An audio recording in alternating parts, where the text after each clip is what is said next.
Olá, está no ar o Jornal da Câmara.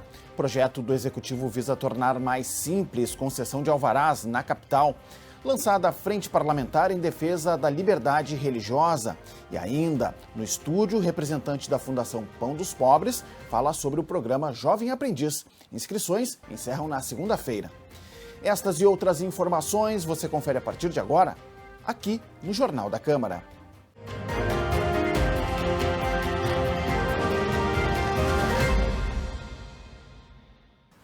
Na abertura do Jornal da Câmara de hoje, vamos trazer um serviço importante.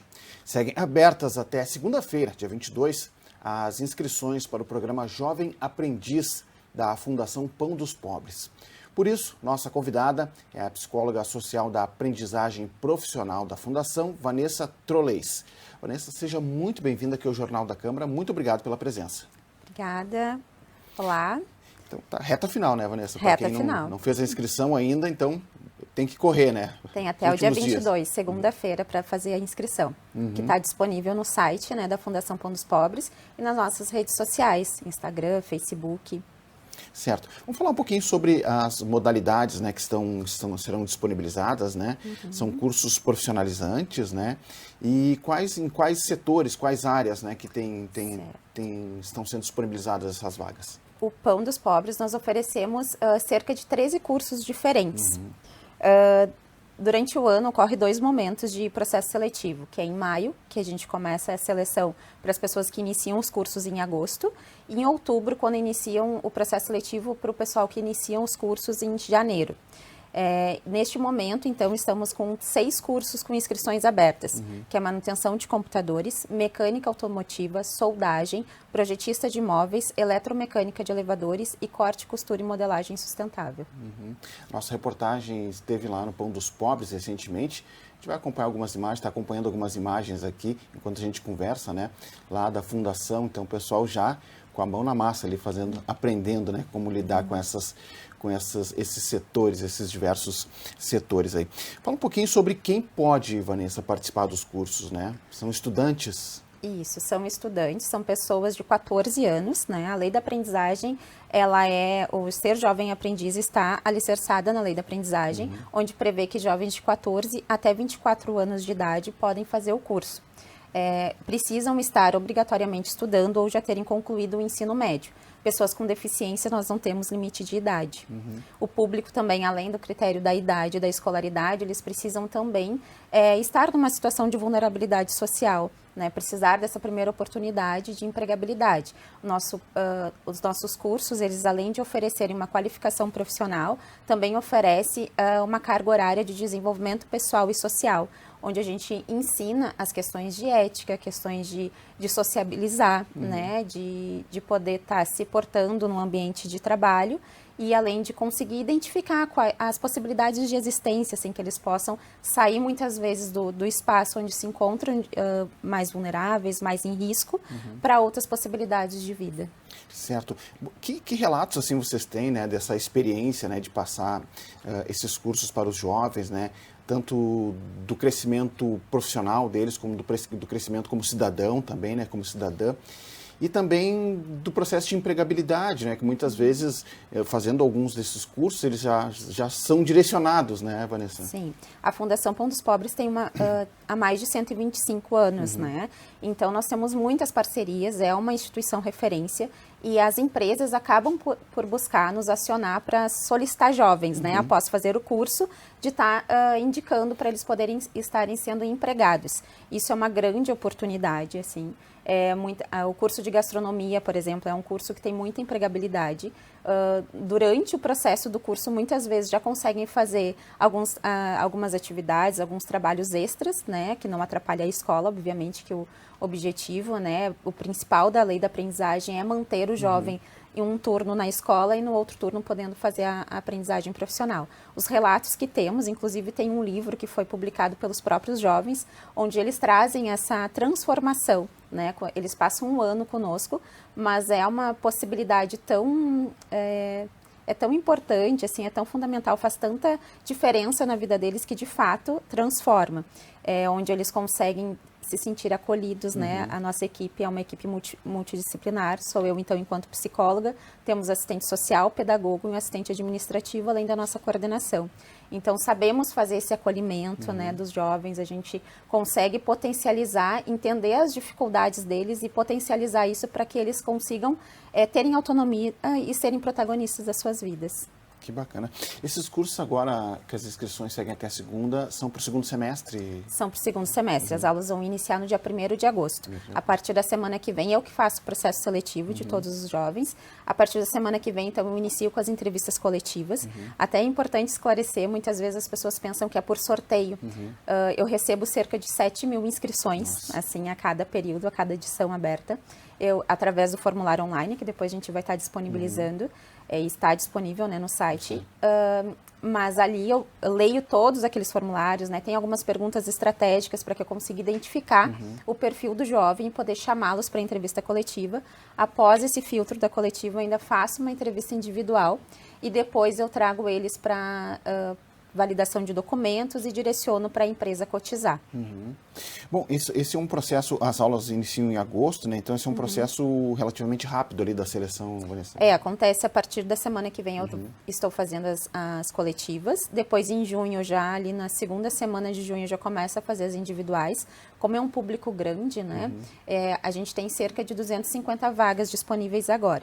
Então, num contingente aí de 7.000 inscrições, eu preciso fazer um filtro e é somente eu para fazer esse processo seletivo, enquanto psicóloga, né, para poder fazer a análise do perfil e composição das turmas. Então, eu inicio em maio, junho eu estou fazendo a seleção, em julho eu pego toda a documentação do jovem e encaminho para a empresa para que dia 1º de agosto todos possam começar as aulas devidamente contratados. E são os jovens de Porto Alegre? Preferencialmente de Porto Alegre, mas aí depende muito do perfil de cada empresa, né? Nós temos cerca de 90 parceiros e algumas empresas exigem que sejam somente, né, da região de Porto Alegre e outros há a possibilidade de pegar da região metropolitana. Bom, a gente vê pelo tamanho da procura, né, em torno de 7.000 inscrições, né, o esperado, ver a credibilidade, né, da fundação, né, e o quanto isso é importante para a formação dos jovens, né, porque são cursos gratuitos, né, também. São cursos gratuitos, onde além de serem gratuitos, receberem a qualificação, eles recebem uma bolsa auxílio, né, meio salário mínimo mais o vale transporte para deslocamento. Algumas empresas oferecem também o vale alimentação, que daí isso fica a critério da empresa parceira. A Fundação Pão dos Pobres é uma instituição de ensino, então as empresas nos contratam, né, entram em contato conosco para que a gente desenvolva todo o curso, né, desenvolva todo o desenvolvimento mesmo do jovem, né, a questão da aprendizagem, do amadurecimento deles, mas quem paga o salário, quem paga os benefícios é a empresa parceira. Bom, e muitos desses jovens já seguem na empresa, né, após a possibilidade, né? Exatamente, né? a possibilidade. Nós temos todas as nossas salas de aula, todos os cursos, eles comportam salas com ambientes simulados para eles poderem treinar teoria e prática, né? Mas algumas empresas solicitam que o jovem faça a prática na própria empresa. Então, essa é uma grande oportunidade para que o jovem já possa ficar empregado, né, dentro que bem. Bom, vamos passar acho que o site é o principal caminho, né, Vanessa? O site da Fundação pãodospobres.org.br, porque ali, abrindo o site, já tem de cara, assim, né, como é que faz para se inscrever, o formulário para ser preenchido, né? Exatamente, o formulário está disponível, então até segunda-feira, né, à meia-noite, vai estar disponível o formulário, tanto nas redes sociais, né, geralmente a gurizada tem Instagram, então segue lá a Fundação Pão dos Pobres, e o link tá disponível, já é uma das primeiras publicações, e o site também, para conhecer mais os outros serviços que trabalhamos. Então, bom, não deixa para a última hora, né? Então, tem final de semana aí, pode fazer, né? Pode aproveitar o sábado e domingo aí para fazer tranquilamente. E tem até segunda, né? Então, gostaria que, para a gente finalizar, que, Vanessa, que tu reforçasse, né, esse convite para que as pessoas, os jovens especialmente, né, façam inscrição, participem desse programa. Importante, assim, muitas vezes os jovens ou até as famílias perguntam qual o critério, não tenho experiência, não conheço muito a área. Eu não busco jovem que tenha a experiência na área, não é esse o objetivo. O objetivo é jovem que tenha interesse, que queira aprender, que esteja disposto a aprender e está querendo participar de toda essa vivência e experiência que é oferecida pela Fundação Pão dos Pobres. Então, eu estou esperando vocês, né? Vão ser muito bem-vindos e acolhidos, e tenho certeza que depois que entram dentro da Fundação, vocês não querem mais sair, como é os nossos jovens de hoje que estão concluindo os cursos agora em julho. Perfeito. Psicóloga social da aprendizagem profissional da Fundação Pão dos Pobres, Vanessa Trolleis, muito obrigado pela presença, um bom trabalho, parabéns pela iniciativa. Obrigada. Seguimos agora com informações do Legislativo. Promover a discussão sobre a importância da liberdade de crença e da separação entre religião e Estado. Este é um dos objetivos da Frente Parlamentar de Defesa da Liberdade Religiosa e do Estado Laico, lançada nesta quinta-feira na Câmara Municipal. O lançamento da Frente Parlamentar da Liberdade Religiosa e do Estado Laico aconteceu aqui no plenário Ana Terra, o plenarinho, e contou com a participação do presidente da Câmara Municipal, vereador Hamilton Sosmaia. Os trabalhos foram conduzidos pelo vereador Thiago Albrecht, presidente da Frente. Segundo Albrecht, que é teólogo e atuou por mais de 10 anos como pastor luterano, uma das missões da Frente será debater formas de assegurar que a liberdade de crença seja respeitada pelo poder público. A liberdade religiosa, na nossa concepção, ela é a mãe das liberdades. Se você é livre para expressar o que crê ou o que não crê, você é livre para expressar as suas opiniões, as suas ideias e assim por diante. Então, por isso, nós estamos propondo uma frente parlamentar que defenda o Estado laico, a liberdade religiosa e nesse relacionamento da liberdade religiosa e também da não religião, com o Estado, uma laicidade colaborativa. Pastor da Igreja do Evangelho Quadrangular, o presidente da Câmara Municipal defende que a liberdade de crença seja garantida para todas as religiões. A liberdade religiosa não é uma liberdade religiosa específica só para o cristianismo. Nós defendemos a liberdade religiosa para todas as religiões, né? Que todos tenham o seu direito de culto, de expressão, a liberdade de poder pensar, de poder expressar aquilo que sentem, aquilo que creem. Então essa liberdade, não é uma liberdade basicamente só do setor evangélico, do setor cristão como um todo, mas a liberdade para todas as religiões. E essa frente parlamentar ela vem justamente para trabalhar essa questão, para que as pessoas possam entender que todas as pessoas têm o seu direito de culto, de crença, a sua liberdade de expressar a sua fé naquilo que creem e naquilo que acreditam. A vereadora psicóloga Tanise Sabino, vice-presidente da Frente e pregadora da Assembleia de Deus, enfatizou que é importante entender que Estado laico não é sinônimo de Estado ateu. O nosso Estado é laico, mas não quer dizer que ele é ateu. Então, cada um de nós tem o direito de proferir a sua fé, né, as suas crenças, os seus valores. Isso é muito importante para o convívio em sociedade. Eu sou cristã, sou da Igreja Evangélica Assembleia de Deus, que, aliás, ano que vem, essa igreja completa 100 anos no nosso estado do Rio Grande do Sul. Sou pregadora da Palavra de Deus. E esse momento que nós estamos aqui nessa manhã, nesse lançamento, eu vejo aqui amigos, pastores, lideranças, né, debatendo esse assunto tão importante. A liberdade religiosa é a mãe das liberdades, é a primeira liberdade. A temática abordada no primeiro encontro da Frente foi a laicidade colaborativa e teve como palestrante o advogado Thiago Vieira, presidente do Instituto Brasileiro de Direito e Religião, o IBDR. Segundo o vereador Thiago Albrecht, a Frente também buscará parcerias com o Instituto para ofertar cursos de qualificação por meio da Escola do Legislativo. Bom, e também foi lançada a Frente Parlamentar de Combate às Fake News. A iniciativa é do vereador Pedro Ruas, do PSOL. O parlamentar enfatizou o perigo da disseminação de informações falsas, especialmente nas redes sociais. A Frente Parlamentar de Combate às Fake News de qualquer viés ideológico no âmbito do Legislativo Municipal foi instalada nesta sexta-feira. A sessão de quarta-feira foi marcada pela apreciação de projetos do Executivo. Uma das propostas aprovadas muda a legislação sobre atividades econômicas. Na prática, segundo o governo, a medida torna menos burocrática a liberação de alvarás para o funcionamento dos estabelecimentos. Entre as mudanças aprovadas pela maioria dos parlamentares está a que torna mais simples a liberação para a abertura de empreendimentos na cidade. A partir de agora, o Executivo poderá definir por decreto atividades de baixo risco que não necessitam de alvarás. De acordo com o governo, a lei facilita e desburocratiza o empreendedorismo na capital. Isso acho que é um dos projetos mais importantes. Nos últimos anos, na administração Sebastião Melo, nós desburocratizamos para facilitar o empreendedor, principalmente o pequeno empreendedor.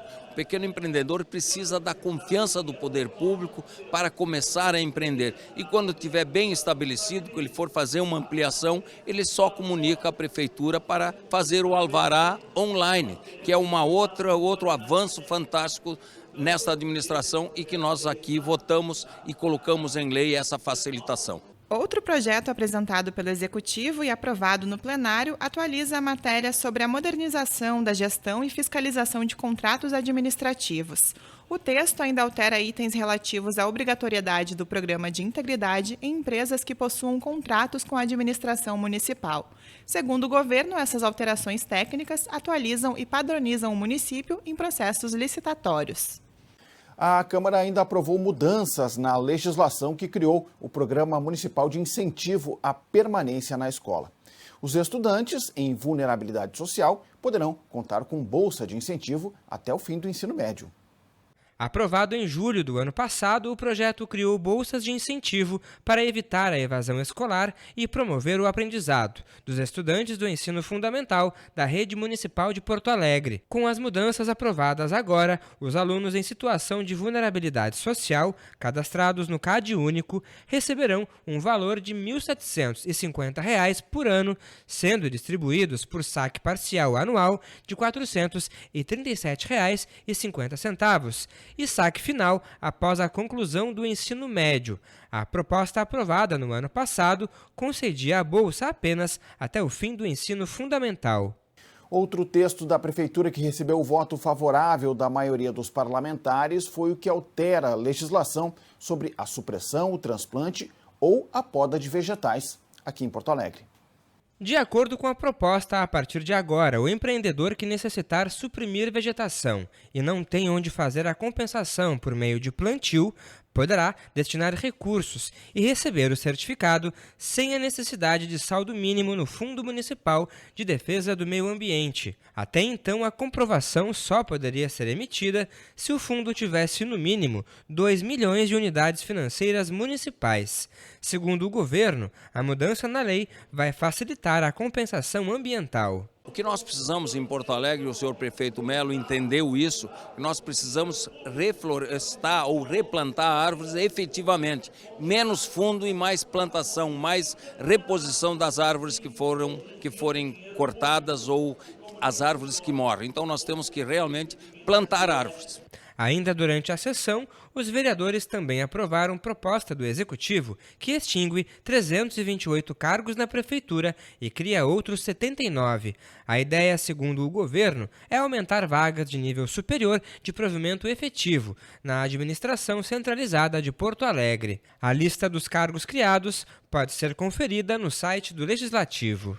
A Guarda Municipal de Porto Alegre terá um brasão. A proposta foi apresentada pelo Executivo e aprovada na sessão de quarta-feira.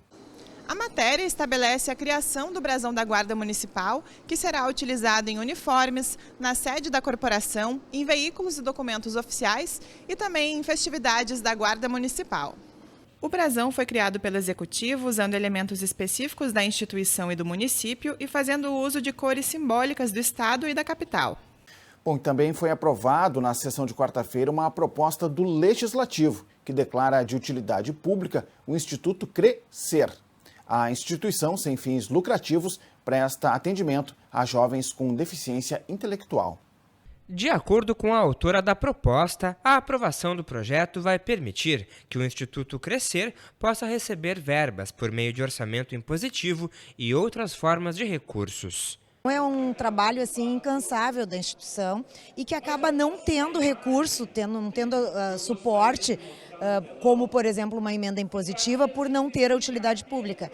Então a utilidade pública que nós aprovamos hoje, ela oportuniza a instituição a receber recursos do município para ampliação de vagas, para ampliação do atendimento a esses jovens e adolescentes. Fundado em 1997, o Instituto Crescer atende jovens e adultos com deficiência intelectual maiores de 21 anos, com a proposta de oportunizar um ambiente inclusivo de estudo e também de geração de renda.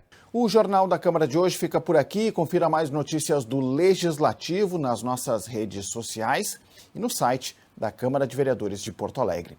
Muito obrigado pela sua audiência, você já sabe. A gente se encontra na próxima edição. Até lá!